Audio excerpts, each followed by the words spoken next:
do not concern yourself with what you get paid. Concern yourself with what you learn. Exactly. I was the writer, the photographer. I helped place the ads. I laid out the paper. I learned all that. I worked for 6 months for free.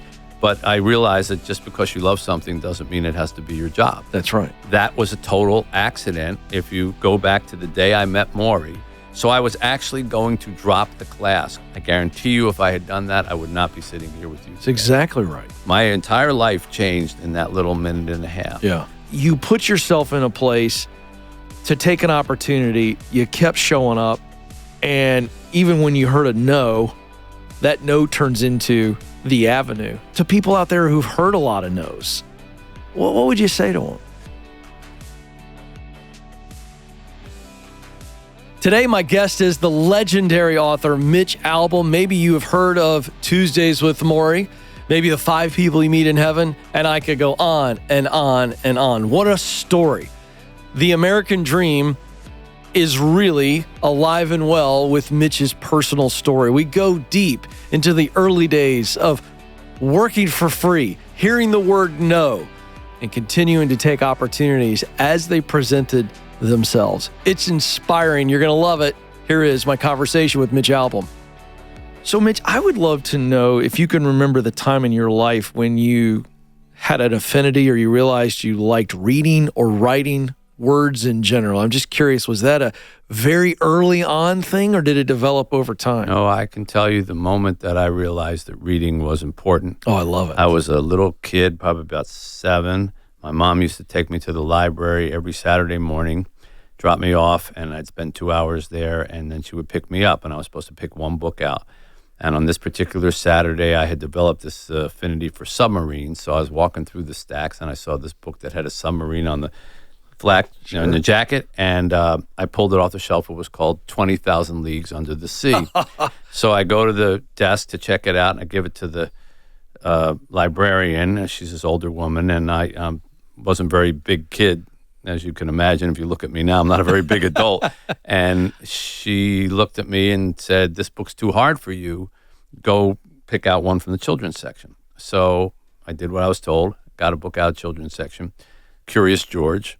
Yes. Checked it out, came down the steps when my mom was waiting for me, got in the car. She starts to drive away, and as she drives away, she looks over and she says, "Curious George, haven't you read that like 100 times? And I said, "Yeah, but the librarian wouldn't let me take out the book I wanted to take out." She said, "Why not?" I said, "She said it was too hard for me."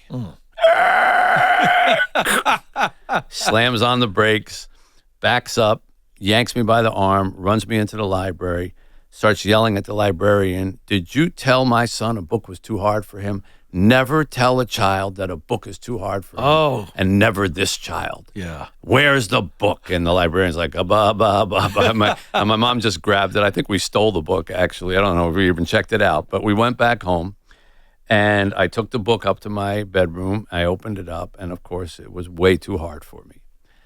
But I plowed through it because I realized that this reading thing was so important that my mother, who wasn't a violent person, was ready to deck this librarian over it.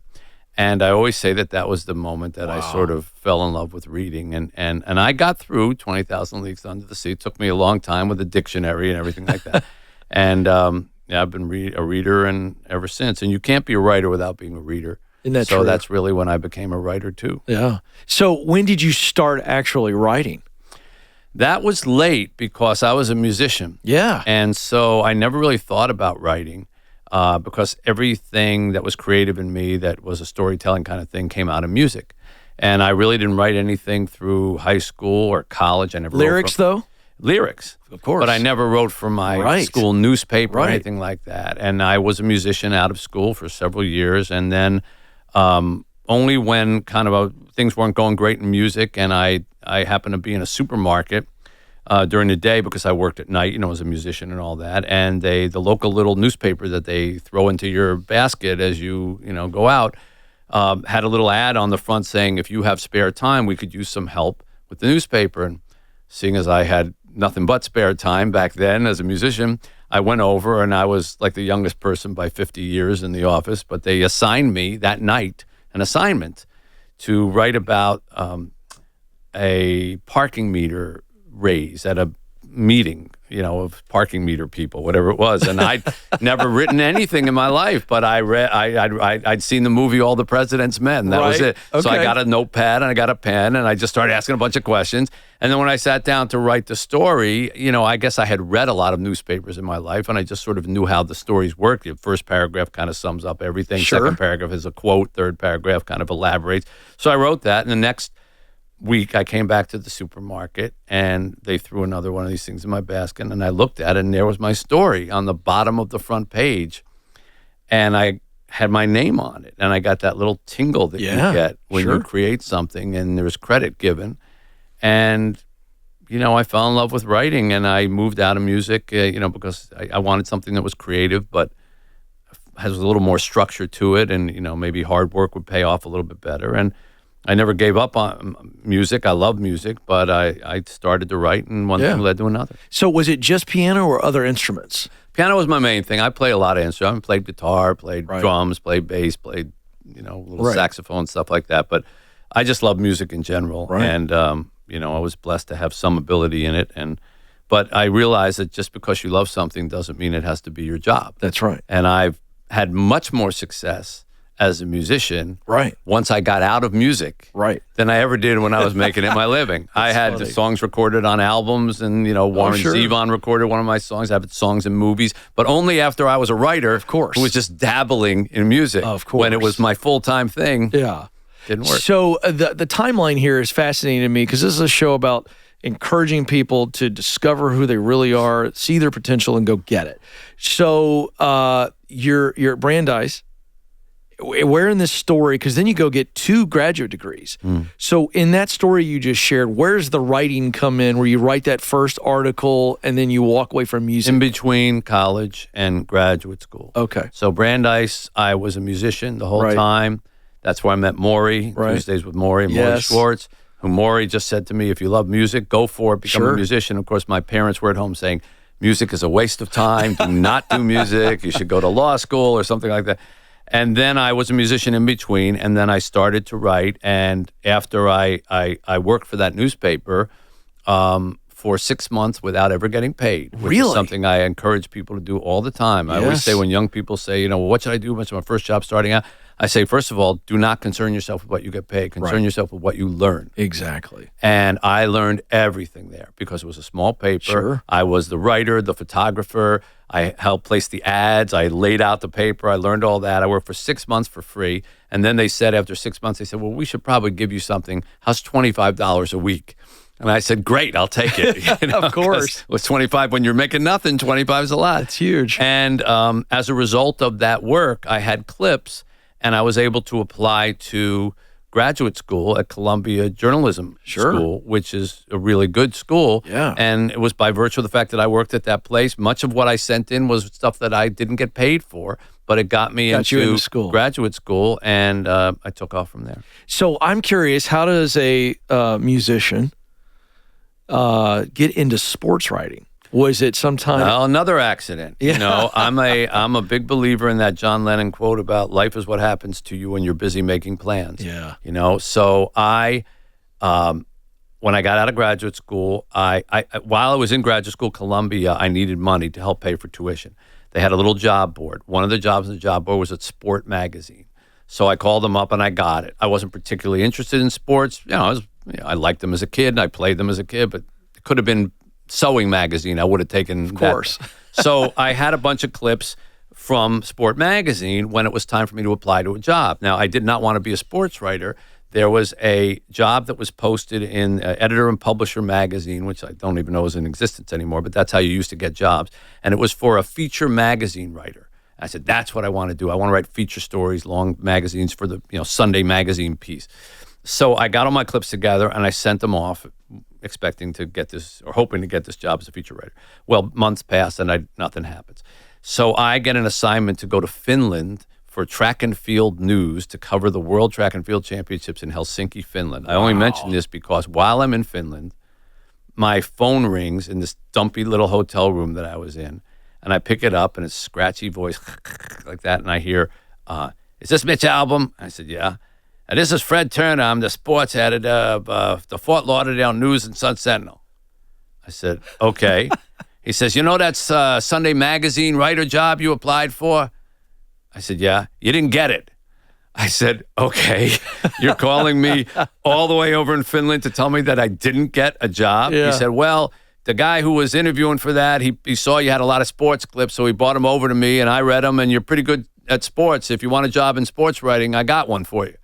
And I ended up flying home. I went down, met him, took the job, and I was in sports ever since. It was a total accident. If that guy hadn't walked my clips over to that man, I probably wouldn't be sitting with you right now. Wow. So I always say, life turns on a moment, and It you does. never know when those moments come. It does, but I think for the audience here, I want to make sure you don't miss this. And Mitch, you're kind of saying, well, it was kind of luck or whatever, but you started writing when you had no experience. You took an opportunity. You worked for free, which if you say that in today's world, Gen Z will go nuts on TikTok, really. like it's a human rights abuse. They don't get it. And I don't want to sound like the old guy, so I'm not going to go on a rant. I'm raising 3 Gen Z. However, you put yourself in a place to take an opportunity. You kept showing up, and even when you heard a no, that no turns into the avenue that changes your life, and may I say millions of other people, because of the books that you've written. It's pretty, you just look back on it, and it is luck, but only luck because you put yourself out there. Yeah. You stepped into it. I think there's a big lesson there. Yeah, you have to seize the opportunities that are accidentally given to you. Yes. So you can't seize the accidents. Right. But opportunities come, and I'll tell you another one. Tuesdays with Morrie is probably the book I'm most well known for, right, by far. And that was a total accident. If you go back to the day I met Morrie, I was a freshman at the Brandeis University. I'd signed up for his class ahead of time, didn't know anything about him or anything. And I walked into the room, and there were 9 kids in the room. And I said to myself, this is way too small a class. If I cut it, they'll know I'm not here. I wanted one of those 400 people rooms so I could sleep in. So I was actually going to drop the class because, you can go to the registrar's office and drop the class. Sure. And so I was leaving the room to drop the class when Morrie, the professor, who I didn't even know who he was, started to call roll. And one of the problems when your last name begins with A is that you can't get out quick enough. Right. And I heard him call Mitch Albom. Now, I was already in the doorway going to drop the class, and he didn't know it was me. So I could have kept walking, gone and dropped the class. I guarantee you if I had done that, I would not be sitting here with you today. That's exactly right. But because I felt kind of guilty, I slid back in and I said, here. And he said, is it Mitch or Mitchell? Which do you prefer? And I was like taken aback. Teachers never ask you that. And I said, well, Mitch, my friends call me Mitch. And he said, Mitch it is. And Mitch, I said, yeah. He said, I hope one day you'll think of me as your friend. Wow. And so I knew cutting the class was out of the question. That's right. But also, that began this amazing relationship. And all that happened in the span of about a minute and a half. My entire life changed in that little minute and a half. Yeah. But you had to seize the opportunity, just because I ended up there. There are many things that happened before I wrote the book Tuesdays with Morrie, but it wouldn't have happened if not for that little confluence. It's crazy. And then, so you're in Fort Lauderdale. I want to get back to the timeline. How long before you get the opportunity to go to the Detroit Free Press? 2 years. 2 years. 2 years. I'll tell you another thing, since this is a money-oriented or, career-oriented. Yeah. I had gone to the people in Fort Lauderdale. They had just made me a columnist. But they made me a columnist and did not change my pay. And the columnist job, I was the lead columnist. That was a pretty important position. And I thought, you should get some kind of a raise. So my boss said to me, the same guy who would call me on the phone, said, hey, you want the job, whatever. And he's a nice guy, great guy. I said, listen, you got they don't have any money, just don't have any money to give you, but they're giving you the job. I said, but there should be some kind of recognition that I don't feel like it's any different than what I did before if I get the same salary. How about, could you just give me $1,000 a year more? If you give me $1,000, he says, well, I'll go look. He comes back. He says, they don't want to give you any more money because they're afraid that, you might take off. You might leave. I said, I'll tell you what. If you give me $1,000 a year more, I'll sign a contract that says I won't leave, can't leave for 2 or 3 more years. He said, I'll ask him. He goes, he says, nah, they don't want to do it. So I I took did the job. They didn't give me the $1,000. 2 months later, I got a call from Detroit offering me the job up in Detroit, and I left. And I said to him, "You should have given me the $1,000." That's right. You had me locked up. For I wouldn't have been 2 to 3. able to go. Yeah. We've laughed story. about that. We laughed about it many times over the years. He's no longer with us, but yeah. Oh, I love that. By the way, when you did the impersonation of him telling the first part of the story, calls you in Finland, it's just like a guy that was probably at the horse race track when he called It's you. pretty much what he sounded like. Yeah, that's Fred. pretty He great. was from Boston. He had that Boston accent, and he had that gruff kind of sports writing's full of those kind of guys. I love it. So you get to Detroit. Yeah. And if I've got my research done right, the very first sports-related book, it may have been your first book, was it on Bo Schembechler? That's right. Getting to know him. I mean, the title of the book is Life, Laughs, and the Lessons of a College Football Legend. I think it's pretty amazing. That's one big-time sports guy I didn't get a chance to meet and interview, and I've been blessed to interview a lot of big names. I just have to ask, I mean, you've been around the program, and that experience with him, what kind of guy was he? Bo was the kind of quintessential old-fashioned football coach in that everything football he knew, remembered, all that, and anything else in life was useless to him. Useless. That's great. So when I tried to write a book with him, it was supposed to be an autobiography that I was as told to. I had to interview 100 people. I'm not exaggerating. 100 people to tell me his life that he didn't remember. Now, I could have said to him, I remember talking to him once about the first game he ever coached. Oh, yeah, Bowling Green or whatever it was, Miami of Ohio, Yeah, it was, we won 14-7, and third quarter, we threw this pass, 21. I said, well, how did you feel when you won your first game? He looks at me blankly. Yeah. What do you mean? I said, how did you feel? You must have, what was it like to win your first? How the hell should I remember what I felt like? I said, you just remembered what pass you threw on third down and 17, Everything was just football for him. And he dodged me constantly to talk about it. He kept saying, this book is going to be terrible. I don't know why I ever agreed to this idea. One time I had to chase him down in the locker room and after the Iowa game because he had broken like 3 appointments with me. And we had this deadline coming up and he wouldn't meet. We kept saying, I'll do it later. So I follow him in the locker room. Now that I look back at it, it's kind of funny because the players had all left and he was in the shower. He goes in the shower. I'm like standing outside the shower door and going, you have to keep your appointments. If you want to do this, you have to keep your appointments. I don't, this God, beep, beep, beep, beep, beep, and he's got a towel around him. He's butt naked, but he's got this towel. And finally he says, hey, we won the game, And I realized he was angry because I didn't congratulate him on winning the game. 100%. I said, congratulations on winning the game. Now will you keep your appointments? So it's this contentious kind of thing, a love-hate kind of thing, because he did sort of love me. Yes. On the other hand, when I started writing the book, we were flying to the Naval Academy. He was going to give a speech, and I had written the chapter on him and Woody Hayes. Oh, wow. Now, Woody Hayes was his coach, his mentor. Sure. The guy he looked up to most in life. And eventually they became rivals at coaches at different, Ohio State and Michigan, and they had a 10-year war, they called it, where they would face each other every year.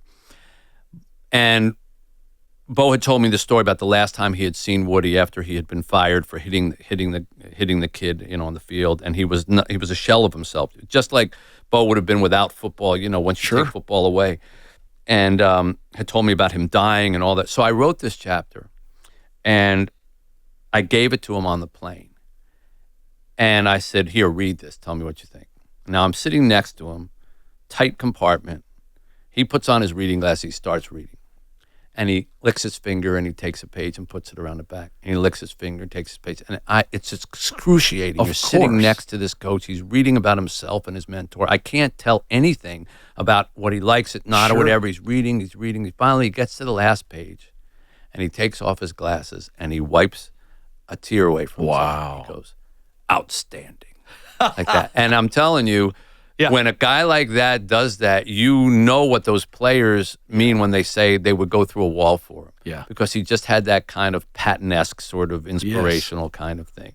And he was a joy, especially as he got older. After he retired, we became much friendlier. Right. And I'm very glad that I knew him, but it was the last time I ever wrote a book with an athlete or coach, because when you need 100 people to remind you of your own life, because you can't remember it. That's too big an ask. Yeah. Well, I'm glad this is a great transition. I want to talk about The Novelist. Of course, you and Maury, that's real. Right. But then, you've now moved into the novel side of things. We're going to talk about the new one here shortly.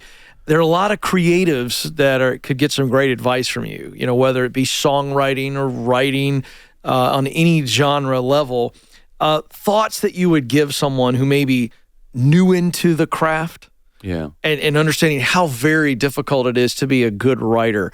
I'd have to get Mitch Albom's thoughts. So what would you say to that new writer? First of all, you have to believe in yourself and believe that your storytelling is worth hearing. Because when I went around trying to find a publisher for Tuesdays with Maury, nobody wanted to publish it. Everybody told me, boring, you're a sports writer, it's depressing. And I was only trying to pay Maury's medical bills. Right. So I wasn't asking I said, here's the bills, just give me enough money to pay his bills, that's it. Right. No, one guy told me, you don't even know what it means to write a memoir, come back in 20 years. And Tuesdays with Maury is now the best-selling memoir of all time. 40+ million copies and counting for context. He told me, you don't even know what a memoir is. So first of all, you have to believe in your own writing. And then when it came time to do a next book, Two Tuesdays with Maury, I'd never written fiction before, but I thought about it, and everybody only wanted me to write Wednesdays with Maury and Chicken Soup with Maury and all that, because it had become so successful. And I said, I can't do that. That's not honorable. I said everything I have to say about my experience with Maury, and I'm not going to turn it into a cottage industry. And I realized very quickly that everybody had all these eyes on me for what's the next subject that he's going to choose in a nonfiction book, and it would pale in comparison. So I said, you know what? I think I'm going to go another route, and I'm just going to write a novel. Oh, my God, what a stupid idea. That's what everybody said. Right. All these same publishers, no, nobody wants a novel from you. Every nonfiction writer thinks he can write a novel.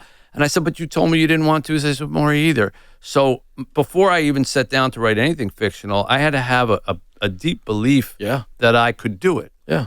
And you have to, in order to do that, you have to believe in your storytelling. But I'd always been a pretty decent storyteller. That was my one talent as a kid, as a teenager, whatever. I could always tell a story. I could sit and tell stories at camp. They would ask me to tell the story and by them around the campfire, the scary story. Tell the ghost story. Yeah. Tell Mitch, make Mitch tell it. I knew how to lead up to the punchline. And so I sat down to do a book called The 5 People You Meet in Heaven. Yeah.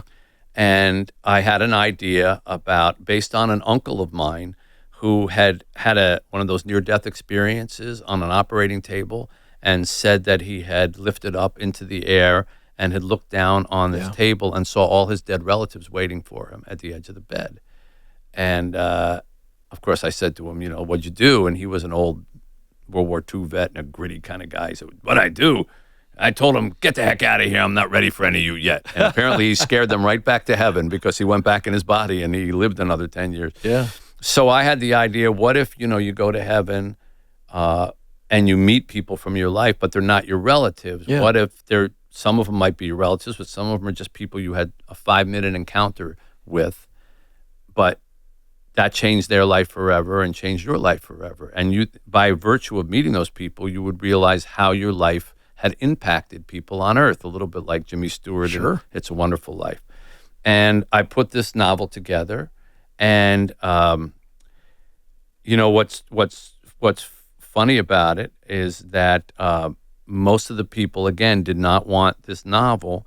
And I finally went to this one publisher, and I sat in a circle of people, all women and one man. The man ran the company, and the rest were all people who worked at the company, editors, things like that. I told them this story about this man who goes to heaven, who saves this little girl from at an amusement park. He pushes her out of the way just as a cart falls and hits him and kills him, and he can't remember, did he save the little girl? And I tell the story in this room, and at the very end, I say he meets a little girl in heaven who he asked, did I save the little girl down there? And she shakes, did I push her out of the way? And she shakes her head no, and he's brokenhearted. He means he was a failure.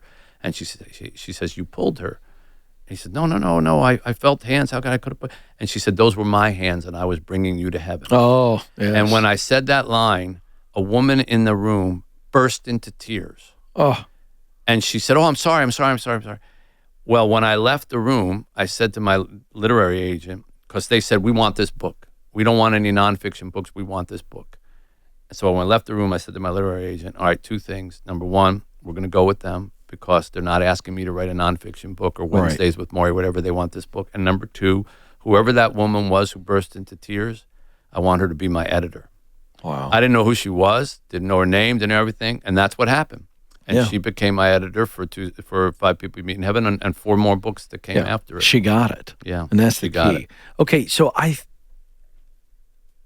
the no's that you had, that you've just outlined for us, I don't think that's exclusive to Mitch Albom. I think that happens more often than we realize.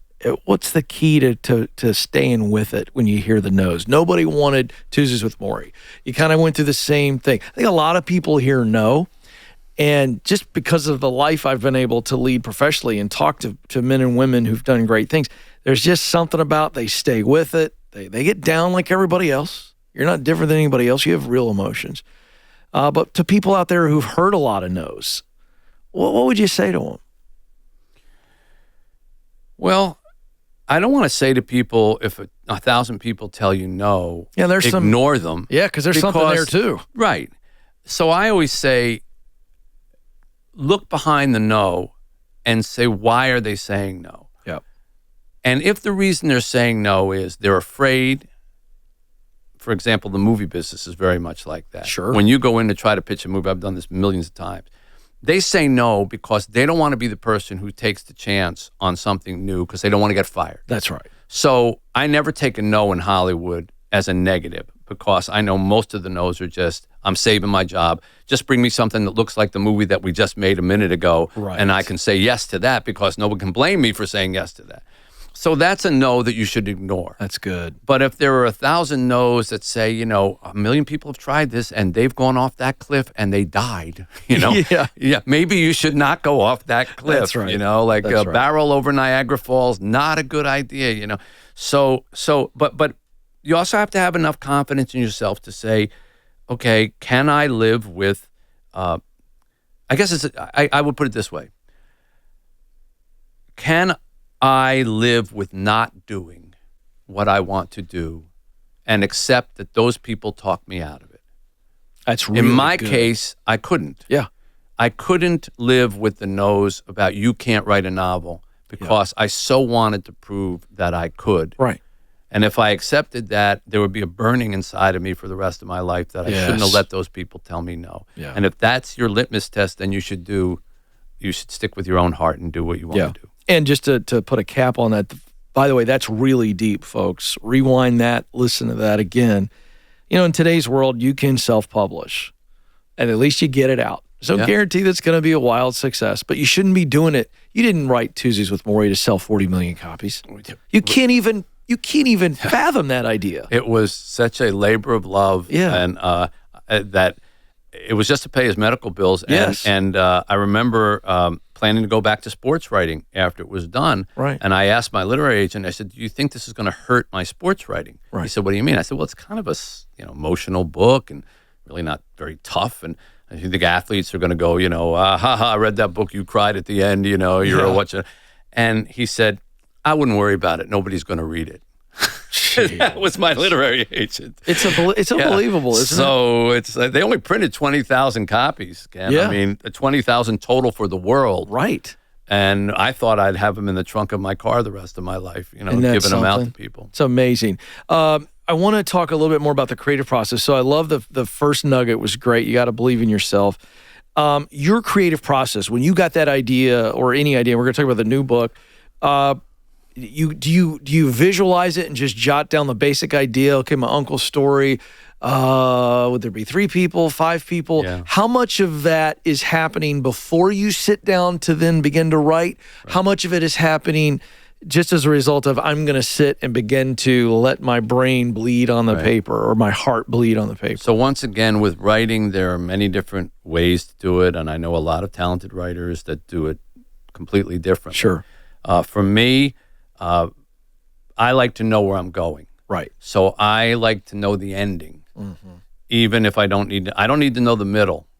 I kind of want to know the beginning, but I definitely want to know the ending. Because for me, my books are largely about, they're novels and they're fiction, but they have a lesson. Yeah. There's something inspirational you want to take from them. So I want to know what that lesson is. I want to know kind of what the point of writing this book is going to be. With the 5 people you meet in heaven, I wanted to write a story that proved that there's no such thing as a nobody. Yeah. That everybody touches somebody, everybody's life touches somebody. So if you have that, you can sail towards that. With Stranger in the Lifeboat, the most recent book before this current one, it was about 10 people stranded in a boat that blew up, and they pull a guy into the boat, a stranger who's floating in the water, and he says he's God. And they have to decide if they believe him. The point of that book was, will you believe in help when it shows up in front of you, even if it doesn't look like the help that you expect in life, and I sailed towards that. So I need a kind of North Star to sail towards. Otherwise, you can get very mixed up on your journey. You can go left and right and you write 10,000 pages and you still don't have a book. So for me, that's what I do. And then I find a voice, which is kind of unique to book writing, but I think you could almost say the same thing for film in a certain way, and even in songwriting. Who's going to tell the story? Is it going to be the first person? Is it going to be a very personal account? If so, that character better be damn interesting because you're going to be with it the whole book. Is it going to be a passive narrator? Is it going to be told in some other voice? In the new book, The Little Liar, Truth is the narrator.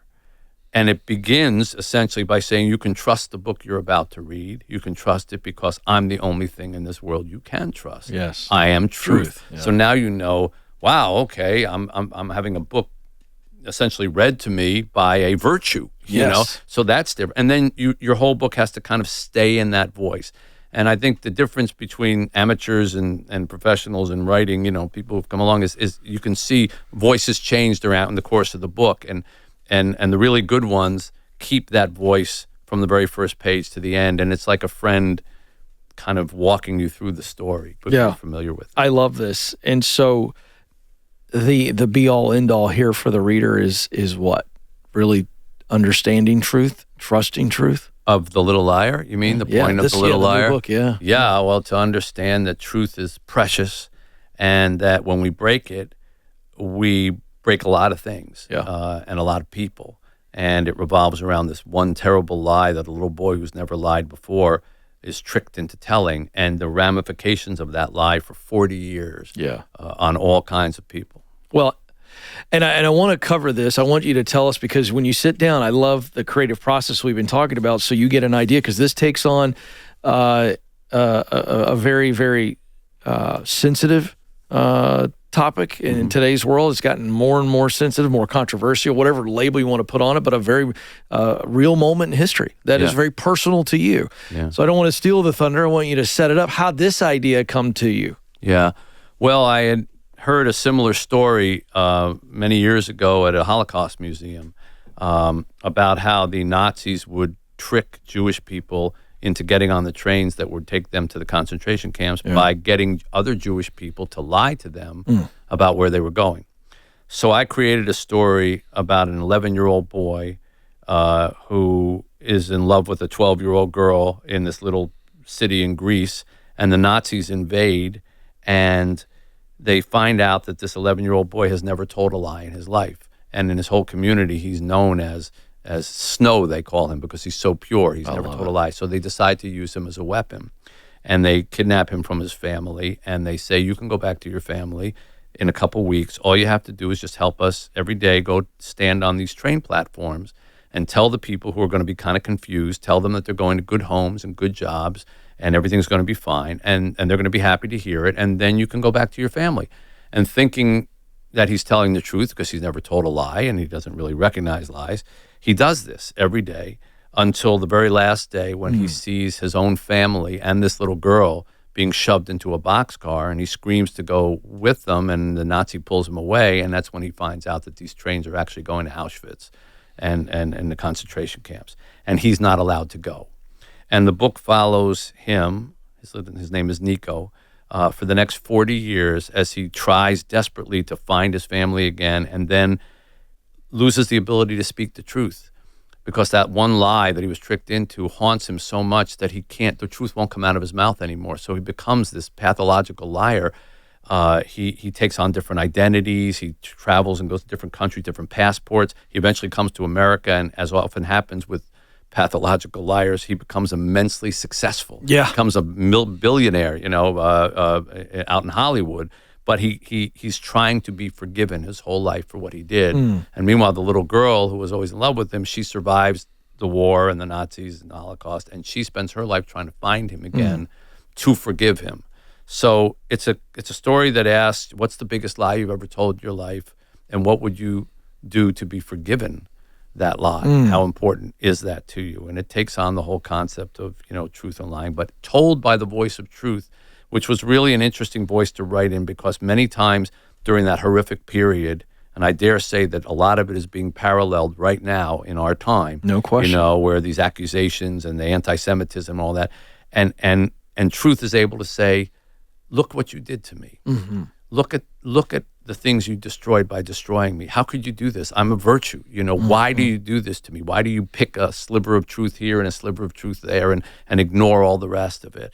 And so I didn't know it was going to be this timely a book, but it has proven to be. Most of the people who have read it, who have positively reacted to it, have said, "Boy, this really came at an appropriate time." It really is. And I didn't know, but I'm happy that it did. I think the follow-up question here has to be, as you take on the voice of truth in this book, and you hear things, it's now become a thing. And sadly, it's mostly on social media, but people are saying this in everyday life, this idea of my truth and my truth. And I'm just curious, a guy who takes on a topic like truth, who takes the narrative of the voice of truth, when you hear that phrase, the relativism, what does that do to you? What do you think about this idea of my truth, and it's my truth, and it's, well, wait, is it such a thing, or is it just truth? I think I think it just reflects a time where we are so narcissistic that we really think our story is the only story that there is. And I think what most people mean by my truth is my story. That's right. And unfortunately, we've come to a point in the world where my story seems to be the most important thing that can matter.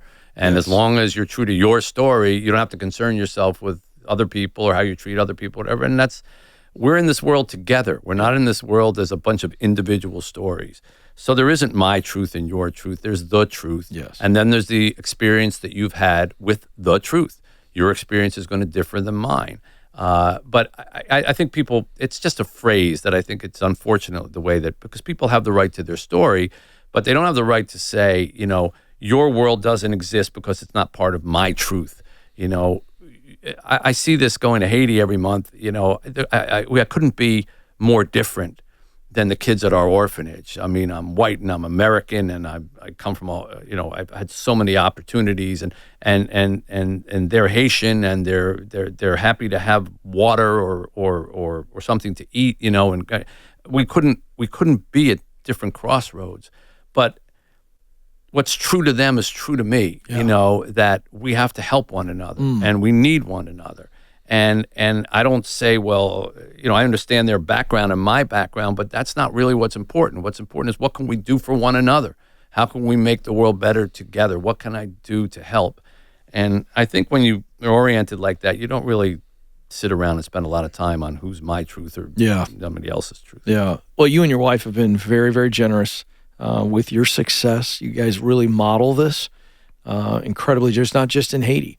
But I'm just curious, in a country where I have been blessed to go see, there's tremendous destruction. I think we read about it in the news, but we really don't have a great understanding unless you've been there. You understand it very, very well. Some of the wins coming out of the orphanage, share some of the wins and things that you're encouraged by, because that's a tough operation, for lack of a better word. Well, I'll tell you the youngest and I'll tell you the oldest. So the oldest was a boy when we got there who was about maybe 12 years old, 11 years old. And he was very quiet and very studious.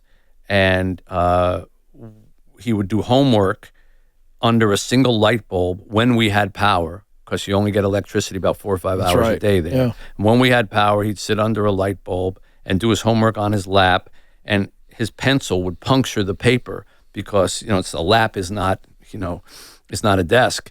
And he kept going to school, and he eventually became our first graduate, and got into college and at America and got a scholarship. And we took him to college, and we walked him into his dorm room, and he looked around the dorm room, this typical small little dorm room, bed here, bed there, radiator in the middle. And there was a desk.